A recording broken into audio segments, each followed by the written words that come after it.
Dando continuidade aos nossos estudos sobre a sociedade feudal, anteriormente vimos que a sociedade feudal era uma sociedade de ordens ou estamental, ou seja, dividida em grupos rígidos, que não havia mobilidade social, e que essa sociedade estava dividida em 3 grupos: os nobres, que guerreavam, o clero, que orava, e os trabalhadores. Lembrando que os 2 primeiros tinham privilégios, né, não trabalhavam, e os únicos que trabalhavam era o terceiro grupo, que era composto principalmente por servos. Além dos servos, tinha também os vilões e os escravos. E que a relação de trabalho predominante da Europa medieval era a servidão, ok?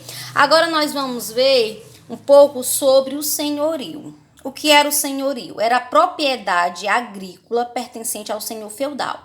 Era onde o senhor feudal vivia, né, com toda a sua produção, havia sua produção agrícola, pastoreio, que tinha também várias construções como o castelo, onde ele vivia com a família, havia celeiros, pastos, havia também onde os camponeses viviam, ou seja, principalmente os servos viviam.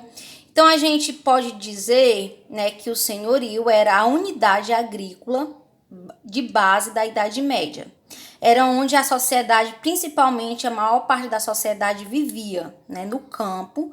Então, essas unidades onde cada propriedade do senhor feudal era chamado de senhorio.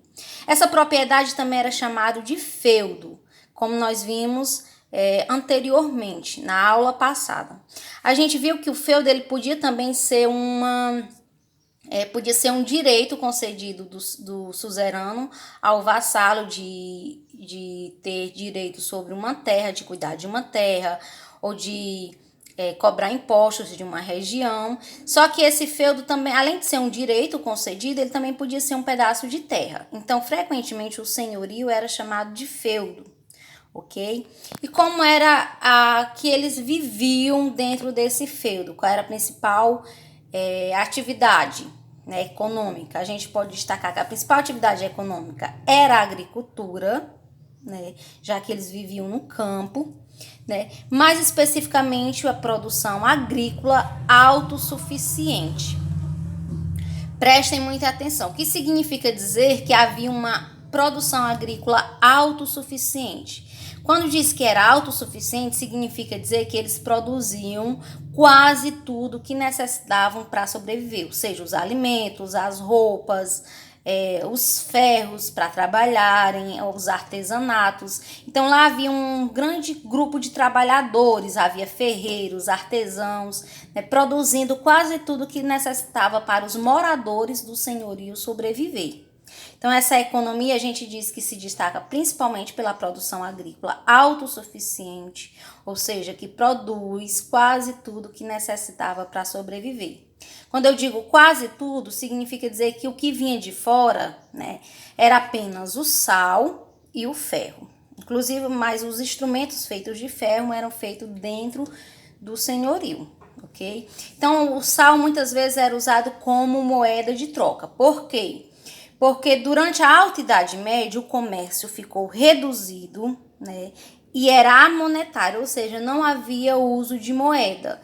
Quando um feudo, um senhorio produzia excedentes, ou seja, produzia muito de um produto, como o trigo ou a cevada, eles frequentemente trocavam por outro produto que tinha em escassez, tinha menos. Então, eles realizavam o comércio através da troca de produto por produto. Não havia o uso da moeda, deixou de existir durante a Alta Idade Média, porque cada feudo era isolado. Então cada um começou a produzir moeda, cunhar moeda diferente.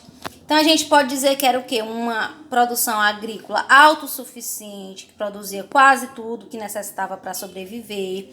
O comércio era reduzido e não havia uso de moeda, e o sal e o ferro vinham de fora. Frequentemente o sal era usado como moeda de troca, né? Daí depois surgiu a palavra salário. E agora a gente vai ver que o senhorio, que era onde a base da sociedade feudal e as terras do senhor feudal, estava dividido em 3 partes, em 3 áreas, né? Estava dividido, que compunham o manso senhorial, o manso servil e o manso comunal. Como o nome e o próprio nome já indica, o manso senhorial era o quê? Eram as melhores terras e era de uso exclusivo do senhor. Frequentemente era onde estava o castelo, né? Era onde o senhor vivia com a sua família e lá estava principalmente as principais instalações do feudo, né? Como os celeiros, os currais que ficavam, né, os animais pertencentes ao senhor, ficava também o moinho onde moía, né, os alimentos, os fornos para assar o pão e etc. Era lá que ficava principalmente as principais instalações do senhorio e era onde ficava o castelo, né, protegido e onde o senhor vivia com sua família. Outra parte que a gente destaca é o manso servil. Como a palavra indica, era onde os servos viviam. Essas terras também eram pertencentes ao senhor feudal, todo o senhorio era pertencente ao senhor feudal, mas eram as terras destinadas para os servos viver e usadas para os servos para fazer as suas plantações, né, e sobreviver, ter com que comer. Mas parte do que eles produziam, eles tinham que tirar como forma de pagamento ao senhor feudal, pelo uso daquelas terras. Então a gente vai ver que os servos tiveram que cumprir diversas obrigações que já nós veremos sobre cada uma. E por último tinha o manso comunal, né? Comunal vem de comum, ou seja, era de uso comum de todos os habitantes, tanto os servos como os senhores. Era composto principalmente pelas florestas, bosques e pastagens, né? Onde eles podiam praticar a caça, era onde os senhores caçavam animais de grande porte para realizar seus banquetes e onde os senhores também simulavam duelos, já que eles viviam da guerra, então eles praticavam os duelos para simular uma guerra. E os servos também podiam caçar os animais de pequeno porte para poder sobreviver. Lembrando que a vida dos servos era muito difícil, a alimentação era muito escassa, pois de tudo que ele produzia, grande parte ele tinha que dar ao senhor como forma de pagamento. Agora a gente vai ver um pouquinho mais sobre essas obrigações dos servos, né? Os servos tinham que cumprir várias obrigações com o senhor e eu trouxe aqui destaquei três para vocês entenderem melhor. A primeira obrigação do servo era a talha, ou seja, eles tinham que dar parte do que produziam para os senhores, né? Eles podiam produzir no manso servil a sua própria produção de alimentos, mas de tudo que ele produzia, ele tinha que tirar uma parte para o senhor, como forma de pagamento. Isso era a talha. Outra obrigação do servo era a corvéia. Eles eram obrigados a trabalhar alguns dias da semana nas terras de uso exclusivo do senhor.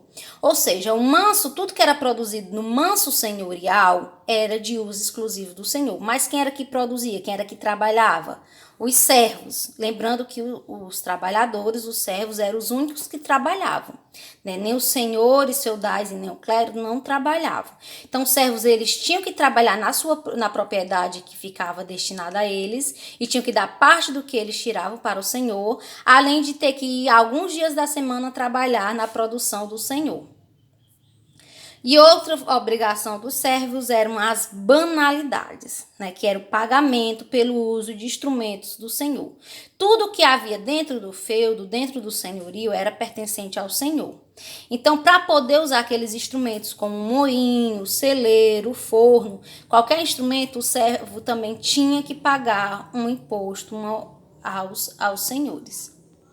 Então, como a gente pode ver, as condições de vida dos servos eram muito difíceis. Eles trabalhavam muito, pois eles eram a base da sociedade. Era o único grupo que trabalhavam. E além de trabalhar muito, eles tinham que retirar quase toda a sua produção e destinar grande parte do seu tempo para servir ao Senhor, para a produção do Senhor.